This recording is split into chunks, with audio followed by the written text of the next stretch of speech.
আসসালামু আলাইকুম ওয়া রাহমাতুল্লাহি ওয়া বারাকাতুহু। সম্মানিত দিনী ভাই বোনেরা, আপনারা কেমন আছেন? আশা করি আলহামদুলিল্লাহ আপনারা সকলেই ভালো আছেন।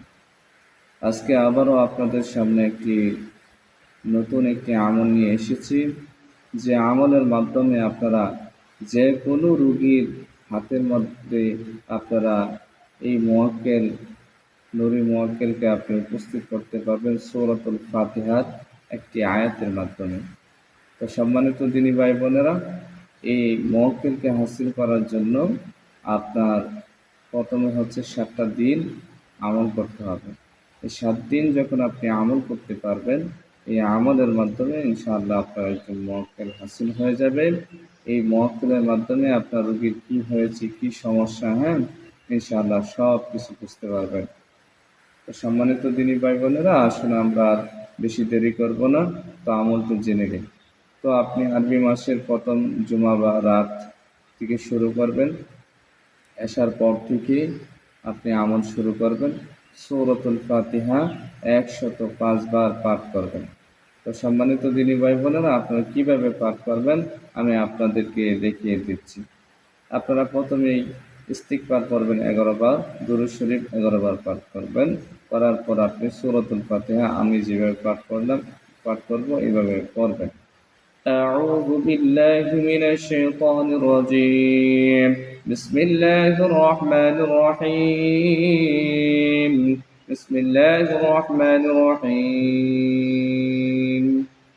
الحمد لله رب العالمين. الرحمن الرحيم. مالك يوم الدين. إياك نعبد وإياك نستعين. এই আয়াতটুকু আপনি 11 বার পাঠ করবেন। إياك نعبد وإياك نستعين. إياك نعبد وإياك نستعين. إياك نعبد وإياك نستعين.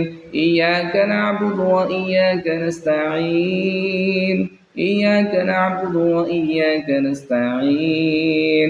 إياك نعبد وإياك نستعين. إياك نعبد وإياك نستعين. إياك نعبد وإياك نستعين. إياك نعبد وإياك نستعين. إياك نعبد وإياك نستعين.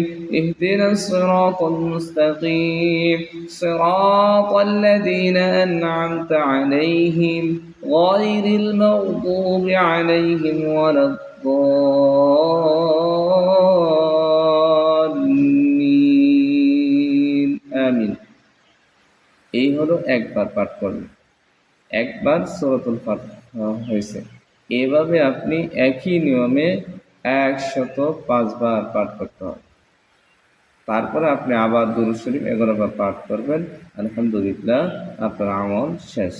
এইভাবে 1007টা দিন আপনাকে একই নিয়মে আমল করতে হবে। যদি আমল করতে পারেন, ইনশাআল্লাহ কোনো ভয়ের কোনো কারণ নেই। ইনশাআল্লাহ এই আমল করলে আপনি এই আয়াতের আমিল হয়ে যাবেন। এই আয়াতের আমিল যখন হয়ে যাবেন, তখন আপনি যে কোনো রোগী পৃথিবীর যে প্রান্তেই থাক না কেন, আমি ইনশাআল্লাহ ভিডিও কলের মাধ্যমে এইভাবে মুয়াক্কেলের মাধ্যমে চিকিৎসা দিয়ে থাকি। ইনশাআল্লাহ আমি একটা পরীক্ষিত আমল আপনাদেরকে দিলাম। আপনারা এই আমল 7 দিন করার পরে ইনশাআল্লাহ আমার সাথে যোগাযোগ করতে পারেন যে হুজুর, আপনি যে ইউটিউবে এই আমলটি দিলেন, আসলে তো এটা তো কোনো কাজ পাইলাম না, রেজাল্ট পাইলাম না। ইনশাআল্লাহ আমাকে জানাবেন। ইনশাআল্লাহ আমি পরীক্ষিত আমল আপনাদেরকে দিচ্ছি। আমি যেগুলো নিজে ব্যবহার করি বা নিজে এগুলো আমল হয়েছি, ইনশাআল্লাহ আপনাদেরকে এটা দিয়েছি। তো আমল হওয়ার পর আপনি কী করবেন, 7 দিন যখন শেষ হয়ে যাবে, তখন ছোটো বাচ্চাদেরকে কিছু মিষ্টি খাওয়াবেন। ইনশাআল্লাহ আপনি এই আয়াতের আমল হয়ে যাবেন। এখন আপনি কাজ করতে গেলে কীভাবে কী করতে হবে, যখন আপনি কোনো রোগীকে কাজ করতে, রোগীকে উজু করে আনবেন। উজু করে আনার পরে রোগীকে এভাবে হাত মুষ্টিবদ্ধ রাখতে বলবেন। মুষ্টিবদ্ধ যখন রাখবে, তখন আপনি কী করবেন, তখন আপনি ইস্তিগফার পড়বেন, দুরূদ শরীফ পড়বেন। পড়ার পরে আপনি বলবেন যে, হে সূরাতুল ফাতিহার ইয়াকা না'বুদু ওয়া ইয়াকা নাস্তাইন মুয়াক্কেলগণ, আপনারা এসে ওই রোগীর হাত তুলে দেন। হ্যাঁ, যখন এই কথা বলবেন, বলার পর আপনি সূরাতুল ফাতিহা শুরু করবেন। আউযু বিল্লাহি মিনাশ শাইতানির রাজিম, বিসমিল্লাহির রহমানির রহিম বলে আলহামদুলিল্লাহ শুরু করবেন। তখন যখন ইয়াকা না'বুদু ওয়া ইয়াকা নাস্তাঈন আসবে, এটা 11 বার পড়ার পর শেষ করবেন সূরা ফাতিহা, তাহলে একবার হবে। এভাবে 10 বার সূরাতুল ফাতিহা পাঠ করে একটা হুকুম লাগাবেন। এভাবে ইনশাআল্লাহ 70 বার, 10 বার 10 বার করে 7 বার হুকুম লাগাবেন। কারো 2 হুকুম লাগাইলে ইনশাআল্লাহ উপস্থিত হয়ে যায়। তো আপনারা 70 বার, এবার তাহলে 10 বার হলে একবার হুকুম দিবেন, আবার 10 বার হলে আবার দিবেন। ইনশাআল্লাহ 2 বারের বেশি লাগে না, একবারেই হয়ে যায় আলহামদুলিল্লাহ আমার। তো আপনারা এইভাবে হুকুম লাগাবেন। লাগানোর পরে দেখবেন হুজুর আসবে, এই উক্ত আয়াতুল খাদেমা মুয়াক্কেল আসবেন, এসে আস্তে আস্তে দেখবেন এইভাবে রোগীর হাত তোলা এইভাবে অটোমেটিক খুলে দিবে। খুলে দেওয়ার পরে অনেকে জিজ্ঞেস করবেন যে সম্মানিত হুজুর, ওই রোগীর কী সমস্যা, জিনের সমস্যা না জাদুর সমস্যা? যদি জিনের সমস্যা থাকে তাহলে হাতগুলা মুট করে দেন, তখন হাতগুলো মুট করবেন। আর যদি জিনের সমস্যা না থাকে তাহলে হাতগুলো মুট করবেন। এভাবে একটার পর একটা হুকুম লাগাবেন। ইনশাআল্লাহ আপনার যদি চান ওনাদের মধ্যে কাজ করাইতে, ইনশাআল্লাহ ওনারা কাজ করে দেবে। বুঝতে পারছেন?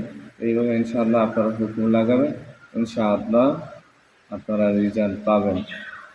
আসসালামু আলাইকুম ওয়া রাহমাতুল্লাহি ওয়া বারাকাতুহু।